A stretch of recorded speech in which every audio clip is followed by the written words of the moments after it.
আলাইহিম ইয়াতলু আলাইহিম আয়াতিহি ওয়া ইউযাক্কিহিম ওয়া ইউআল্লিমুহুমুল কিতাবা ওয়াল হিকমা। আমাদের সমাজে এরকম কিছু মানুষ আছে যে বলে যে তুতা পাখির মতো কোরআন পড়ার কোনো মূল্য নাই, এতে কোনো সওয়াবের ভাগী হবে না। তো আমি আসলে তাদেরকে বলতে চাই, কোরআনে আল্লাহ তাআলা বলেছেন ইয়াতলু আলাইহিম আয়াতিহি।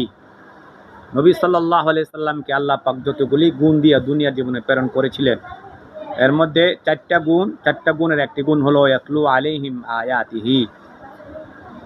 যে দুনিয়াতে নবী সাল্লাল্লাহু আলাইহি সাল্লাম আর উম্মতদেরকে, কাফেরদেরকে, সাহাবায়ে কেরামদেরকে কোরআন তেলাওয়াত করার জন্য, কোরআন তেলাওয়াত শোনানোর জন্য নবী সাল্লাল্লাহু আলাইহি সাল্লামকে আদেশ করেছেন এবং নবী সাল্লাল্লাহু আলাইহি সাল্লামকে কোরআন তেলাওয়াত করার জন্য 4 গুণের এক গুণ দিয়ে নবী সাল্লাল্লাহু আলাইহি সাল্লামকে দুনিয়ায় প্রেরণ করেছেন।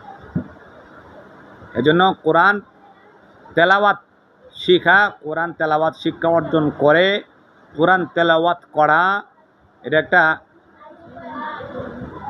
একটা সওয়াবের বিষয়, এটা স্বতন্ত্র একটা ইবাদতের বিষয়।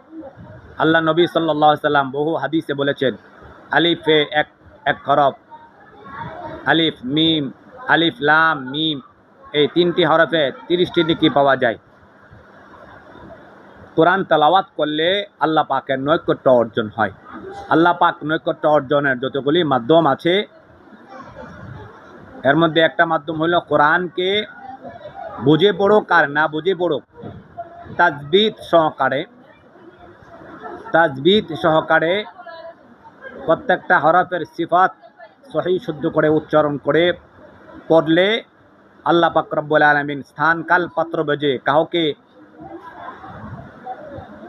25 নেকি, কাউকে 27 নেকি, কাউকে 100 নেকি, এখলাস অনুযায়ী, শিক্ষার তারতম্য অনুযায়ী আল্লাহ পাক তাকে সওয়াব দিয়ে থাকে।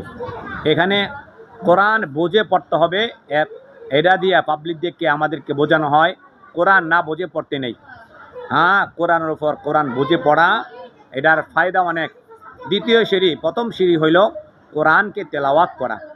আল্লাহ পাকের নৈকট্য অর্জনের জন্য যারা মাগরিব নামাজে পড়ে সূরা ওয়াকিয়া তেলাওয়াত করবে, এশার নামাজে পড়া সূরাতুল মুলক তেলাওয়াত করবে, ফজর নামাজে পড়ে যে ব্যক্তি সূরা ইয়াসিন তেলাওয়াত করবে, যে ব্যক্তি মৃত্যুকালে সূরা ইয়াসিন তেলাওয়াত করবে, আল্লাহ পাক তাদেরকে ফায়দা দান করবে, কবর আযাব থেকে আল্লাহ পাক তাদেরকে বাঁচিয়ে রাখবেন। তাহলে এই সমস্ত যারা বলে যে কোরআন না বুঝে তুতা পাখির মতন পড়তে নেই, তাহলে তারা আসলে মূর্খতা, জাহেলিয়াত ছাড়া আর কিছু না।